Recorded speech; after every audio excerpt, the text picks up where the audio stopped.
নমস্কার বন্ধুরা, আশা করছি সকলে ভালোই আছেন।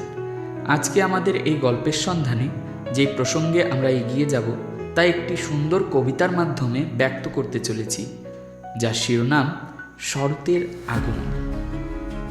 লিখেছেন চন্দ্রিমা ভট্টাচার্য, অধ্যাপিকা, ডিডিআর কলেজ, চাবুয়া। সংকলন বসন্ত সংলাপ, দ্বিতীয় সংখ্যা, 2025। শরতের আগমনী।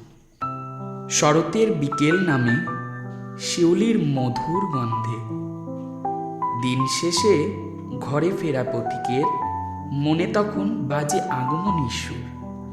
আকাশে পেজা তুলোর মতো ভাসমান মেঘ জানান দেয় মায়ের আগমনীর সূচনা। মহানন্দে সকলে মেতে ওঠার ডাক। বন্ধুরা, আমরা ভারতীয়। উৎসবের আনন্দে মাতোয়ারা হয়ে সুখ দুঃখকে ভুলে গিয়ে জাতি ধর্ম বর্ণ নির্বিশেষে ঐক্যবদ্ধভাবে উৎসবে মেতে থাকা যেন আমাদের এক চারিত্রিক বৈশিষ্ট্য, তা নয় কি? ঠিক তেমনই আমাদের এক অন্যতম উৎসব শারদীয়া দুর্গাপুজোকে কেন্দ্র করে প্রতি বছরই আমাদের প্রত্যেকেরই কিছু স্মৃতি, কিছু কথা, কিছু গল্প, কিছু আশা, এসব নিয়ে ঠিক যেন এক কল্পনামধুর চিত্র করে থাকে। অনুরূপ আমার জীবনের স্মৃতিগুচ্ছ থেকে কুড়িয়ে আনা এক মুহূর্ত, যা আমার কলমে প্রকাশ পায় বসন্ত সংলাপ, দ্বিতীয় সংখ্যা, 2025 সংখ্যায়, যার শিরোনাম অলঙ্কৃত হয় শরতের পূর্ণিমায় দুর্গাপূজার আনন্দ ও স্মৃতির মেলবন্ধন। আশা করি আমার জীবনের এই এক টুকরো স্মৃতি আমারই নিজের ভাষায় আপনাদের আনন্দ দেবে। শরতের আগমনের সংবাদ নিয়ে যখন কাশবন ও শিউলি ফুলে সারা পৃথিবী আলোময় হয়ে ওঠে, ঠিক সেই সময়ই দুর্গাদেবীর আগমনী বার্তা দিক দিগন্তে ছড়িয়ে পড়ে। প্রতি বছরের মতো এবারও মা এসেছিলেন মোদের আলোয়। দুর্গাপূজা যদিও মূলত বাঙালির জাতীয় উৎসব, কিন্তু দুর্গাপূজার বর্তমান প্রতিটি জনগোষ্ঠীর এক সম্মিলিত উৎসবে পরিণত হয়েছে বললে হয়তো ভুল হবে না। এবার মহালয়ার সকাল থেকেই আমার পুজো শুরু হয়েছিল। আশ্বিনের শারদ প্রাতে বেজে উঠেছে আলোকমঞ্জিত। সেই দিন মার্গেরিটা নবোদয় কালচারাল অ্যাসোসিয়েশনের উদ্যোগে নারী শক্তি দুর্গা শীর্ষক একটি নাটক মঞ্চস্থ করা হয়। সংগঠনটির সাংস্কৃতিক বিভাগের সহকারী সম্পাদক হওয়ার সুবাদে অসুরের ভূমিকায় আমার অভিনয়ের সুযোগ এবং দর্শকের ভূয়সী প্রশংসাই ছিল আমার এবারের পুজোর চরম প্রাপ্তি। অনুষ্ঠানের শুরুতেই আমাদের ছোট্ট এক সদস্যা শ্রীমতী মীনাক্ষী দেবনাথ আমার অতি প্রিয় কবি শ্রীমতী ব্রততী বন্দ্যোপাধ্যায়ের কন্যা শ্লোক আমার দুর্গা কবিতা শব্দগুলো নৃত্যে ফোটানোর প্রয়াস করেছিল, যা সত্যি খুব আকর্ষণীয় ছিল। আশ্বিনের এক প্রাগৈতিহাসিক সকালে শ্রীরামচন্দ্র যে দুর্গার বোধন করেছিলেন, স্বর্গের দেব পুরুষগণ যুদ্ধে পরাজিত হয়ে যে রণদেবীকে অসুর নিধনে পাঠিয়েছিলেন, সেই দুর্গাই 21 শতকে নারীর ক্ষমতায়ন। ষষ্ঠী পুজোর সন্ধ্যায় বোন বিপাশার ডাকে সাড়া দিয়ে দাস পরিবারের পুজো মণ্ডপে চলে যায়। এখানে উল্লেখ্য যে দাস পরিবারের পুজো মানে মার্ঘেরিটা অঞ্চলের সমাজসেবিকা অনিতা দাস মহন্তের বাড়ির পুজো, আর বিপাশা হল অনিতা পিসির মেয়ে। 9 অক্টোবর বুধবার ষষ্ঠী পুজোর রাতের সেই অবিস্মরণীয় উপলব্ধি আজও মনে পড়ে। দেবীর বোধনের পর মৃন্ময়ী মায়ের দর্শনে বিভোর থাকা মুহূর্ত হঠাৎ করে আমার জন্মদায়িনী মায়ের মুখশ্রীতে ভেসে ওঠে।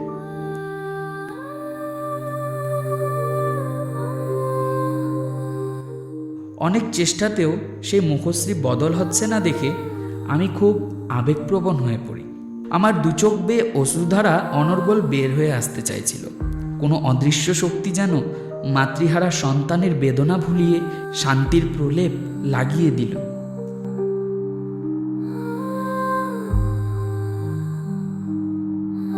এক অনাবিল আনন্দ নিয়ে সেখান থেকে সোজা চলে আসি অধিবক্তা দেবজিৎ দেবনাথ স্যারের বাড়িতে।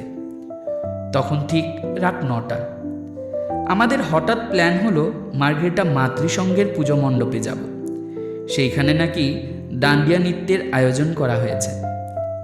যথারীতি আমি, স্যার, ওনার মা বাবা ও আমাদের ছোট্ট রিকবাবুকে নিয়ে সেই পুজো মণ্ডপের দিকে এগিয়ে যাই। সারা মাঠ জুড়ে লোকে লোকারণ্য। খানিকক্ষণ দাঁড়াতেই অনুষ্ঠান শুরু হলো। মাতৃসঙ্গের প্রতিজন পুরুষ মহিলা আনন্দে মাতোয়ারা। দর্শকের উপচে ওঠা আনন্দ এক দৃষ্টিনান্দনিক পরিবেশ। মনোমুগ্ধকর পরিবেশে বেশ কিছুটা সময় কাটানোর পর একরাশ আনন্দ নিয়ে আমরা বাড়ি ফিরে আসি। রাত ফুরোতেই সপ্তমী। সেই দিন আমার জন্মদিন থাকায় মায়ের পুজো দিয়েই দিন শুরু করার মন স্থির করি। পঞ্জিকা অনুযায়ী এবার প্রতিদিনই কাক ভোরে পুজো আরম্ভ হয়েছিল। পুরোহিত মশাই জানিয়েছিলেন যে সপ্তমী পুজো ভোর 4টায় অনুষ্ঠিত করা হবে। যথারীতি আমি ভোর 3টায় উঠে প্রাতকৃত্যাদি সেরে পুজোর থালি সাজিয়ে দাস পরিবারের পুজো মণ্ডপের দিকে রওনা হলাম। পুজো আরম্ভ হতেই যখন মাকে প্রণাম জানাতে গেলাম, ঠিক তখনই আবার মৃন্ময়ী মায়ের মূর্তি আমার মায়ের প্রতিচ্ছবিতে বদলে যায়। এবার আমার সঙ্গে কেন এমন হচ্ছে এ কথা বহুবার ভেবেছি, যদিও আজও কোনো সুদুত্তর পাইনি। কে কে অঞ্জলি দেবে চলে এসো, পুরোহিত মশাইয়ের এই ডাকে বাস্তবে ফিরে আসি। আমরা সবাই ফুল বেলপাতা হাতে নিয়ে ওনার সাথে সাথে পুষ্পাঞ্জলি মন্ত্র পাঠ করতে থাকি। সেখান থেকে মায়ের প্রসাদ গ্রহণ করে বাড়ি ফিরে আসতেই দেখি বেলা 10টা বাজে। বাবা বললেন, বাবু তাড়াতাড়ি তৈরি হয়ে নে আর বোনকে তৈরি করে নে, আমরা আজ লিডুর পুজো দেখতে যাব, চল। মোটামুটি ঘণ্টাখানিক পর আমরা বেরিয়ে পড়ি। সোজা চলে যাই লিডুর বাজার বস্তি স্কুল ফিল্ডের পুজো প্যান্ডেলে। পাহাড় সাদৃশ্য প্যান্ডেলের মাথায় দেবাদিদেব, বেশ ভালো লাগলো। এরপর আরও 2-4টে পুজো দেখে আমরা মার্ঘেরিটায় ফিরে আসি। বাবা হঠাৎ প্ল্যান করলো, চল আজ গোবিন্দ হোটেলে দুপুরের খাবারটা সেরে নেওয়া যাক। আমি আর বোন তো এক কথায় রাজি।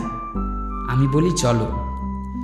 মার্ঘেরিটার গোবিন্দ হোটেলের সুস্বাদু খাবার বেশ আয়েশ করে খেয়ে হোটেল থেকে বেরোতেই দেখি মুষলধারা বৃষ্টি নেমেছে। ভাগ্যিস একটা টোটো পেয়ে গিয়েছিলাম, তা না হলে এই বৃষ্টি ভেজা দুপুরে বাড়ি ফেরাটা একটু মুশকিল হয়ে যেত। টোটো করে বাড়ি ফিরছি, হঠাৎ দেবজিৎ স্যারের কল দেখে একটু ভুরুকুঞ্চিত হলো। রিসিভ করতেই অপর পাশ থেকে স্যার বললেন, তুমি বাড়ি ফিরে আমায় কল করো, আমার একটু দরকার ছিল, আমি আসবো তোমার বাড়িতে। আমি আচ্ছা ঠিক আছে বলে কল কেটে দিই। খানিকক্ষণ পরেই আমরা ফিরে আসি। বাড়ি ফিরেই আমি স্যারকে কল করে আমার বাড়ি ফেরার কথা জানাই। প্রত্যুত্তরে স্যার বললেন, ঠিক আছে দাঁড়াও আমি আসছি।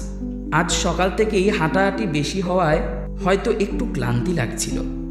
রিল্যাক্স হওয়ার আচ্ছিল্লায় ড্রয়িং রুমের সোফায় একটু গা এলিয়ে দিই। তন্দ্রা অবস্থায় শুনতে পেলাম, বারবার দিন ইয়ে আয়ে তুম জিও হাজারো সাল। আমি লাফিয়ে উঠি, তাকিয়ে দেখি যে নবোদয় কালচারাল অ্যাসোসিয়েশনের সকল সদস্য ও সদস্যরা দাঁড়িয়ে আছে।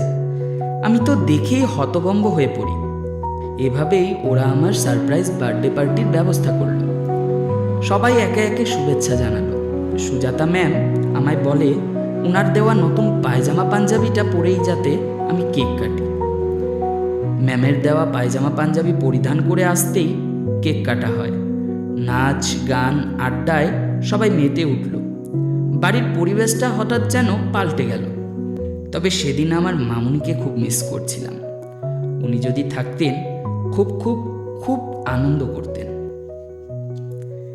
সেদিন রাতে আমরা মানে আমি, দেবজিৎ স্যার, সুজাতা ম্যাম, বাবা, বোন ডলসি, ভাই রিক ও বুলিমাসি সবাই মিলে একসাথে পুজো দেখতে বেরোলাম। পুজো দেখতে দেখতেই এক সময় আমরা সেগুনবাড়ি এলাকায় চলে আসি। বাবা আমাদের সবাইকে সেগুনবাড়ির এক রেস্টুরেন্টে নিয়ে যায়। নান, প্লেন রাইস, বাটার চিকেন মশালা ও চিলি চিকেন দিয়ে রাতের খাওয়ার সেরে বাড়ি ফিরে আসি। পরদিন ছিল অষ্টমী পুজো।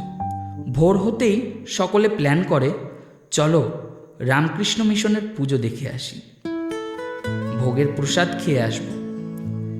প্ল্যান মাফিক নবোদয় কালচারাল অ্যাসোসিয়েশনের সদস্য ও সদস্যরা দলবদ্ধ হয়ে পুজো দেখতে বের হলাম।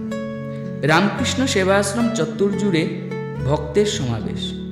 বাহ্যিক আড়ম্বর থেকে যোজন দূরে সাত্ত্বিক পুজোয় অধিক গুরুত্ব দেওয়া হয় বলে এখানে দূর দূরান্ত থেকে ভক্তদের আগমন ঘটে। পুরোহিত শ্রী মানস ভট্টাচার্য মামা পুজোর পদ্ধতিতে এক আলাদা আকর্ষণ আছে। পুজো মণ্ডপ প্রাঙ্গণেই মার্গেরিটা মহাবিদ্যালয়ের বাংলা বিভাগের অবসরপ্রাপ্ত অধ্যাপিকা বেলা দিদিমণির সঙ্গে দেখা হলো। প্রণাম করতেই তিনি তার স্বভাবসুলভ কণ্ঠে নির্দেশ করলেন, প্রসাদ নিয়ে যাস। আমি বললাম, ঠিক আছে দিদিমণি। আমি ঠাকুরের মন্দিরের দিকে যাচ্ছি দেখে গ্রুপের সকলে চলে আসে মন্দিরের দিকে। দণ্ডবত প্রণাম নিবেদন করি ঠাকুর মা ও স্বামীজির উদ্দেশ্যে। তারপর প্রদক্ষিণ করে বেরিয়ে আসি। মন্দিরের বাইরে বেশ কয়েকটা ছবি তোলা হয়। এরপর সোজা চলে যাই প্রসাদ খেতে। খিচুড়ি প্রসাদ ও 12 মেশাল সবজি, যাকে আমরা লাবড়া বলি, এরই সঙ্গে আচার। মহানন্দে প্রসাদ খেয়ে বাড়ির পথে রওনা হলাম। অষ্টমীর সন্ধ্যায় স্যার কল করে বলেন, চলো ওপার থেকে পুজো দেখে আসি। আমি বললাম, ঠিক আছে। সন্ধ্যে 7টা নাগাদ স্যার সপরিবারে বেরোয়, সাথে আমিও যোগদান করি। বাড়ি ফেরার পথে সেগুনবাড়ি এলাকায় বাবা ও বোন ডলসিকে দেখতে পেয়ে আমি টুকটুক করে নেমে পড়ি। বাবা ও ডলসি দুজন একা একা পুজো ঘুরছে দেখে আমার ভীষণ খারাপ লাগলো। আমায় দেখে বাবা বলে উঠল, তোর কথাই ভাবছিলাম, চল ডিনার বাইরে করে বাড়ি ফিরব। রেস্টুরেন্টের দিকে এগোতেই কণ্ঠশিল্পী ববিতা ম্যাম ও শাঙ্কু আঙ্কেলের সাথে দেখা হয়। সামান্য কথাবার্তা বলে বিদায় জানিয়ে হোটেলে ঢুকে পড়ি। পেট পুড়ে খাওয়া শেষ করতেই ফিরে যাই বাড়ি। নবমীর দিনটি সারাদিন আমার বাড়ির মানুষদের সাথেই কেটে যায়।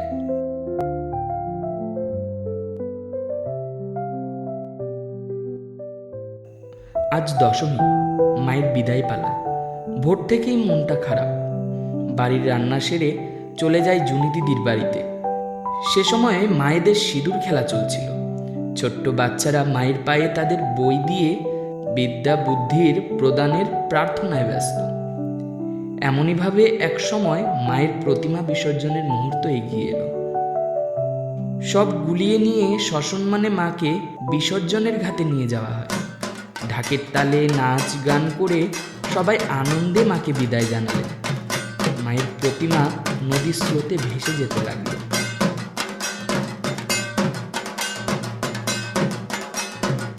কচিকাচারা বলতে লাগলো, ঠাকুর থাকবে কতক্ষণ, ঠাকুর যাবে বিসর্জন।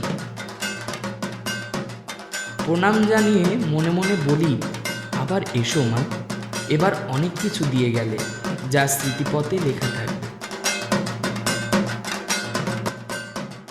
তবে বন্ধুরা, আমাদের গল্পের সন্ধানে আজ গল্প পাঠের ব্যতিক্রমে আমার জীবনের স্মৃতিগুচ্ছের কিছু অপূর্ব মুহূর্ত তুলে ধরার চেষ্টা করেছি।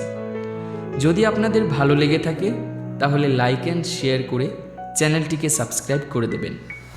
ফিরে আসব আবার কিছু গল্প, কিছু কথা নিয়ে। আজকের জন্য বিদায় নিলাম নতুন কোনো গল্পের সন্ধানে। ভালো থাকুন, সুস্থ থাকুন, শুভরাত্রি।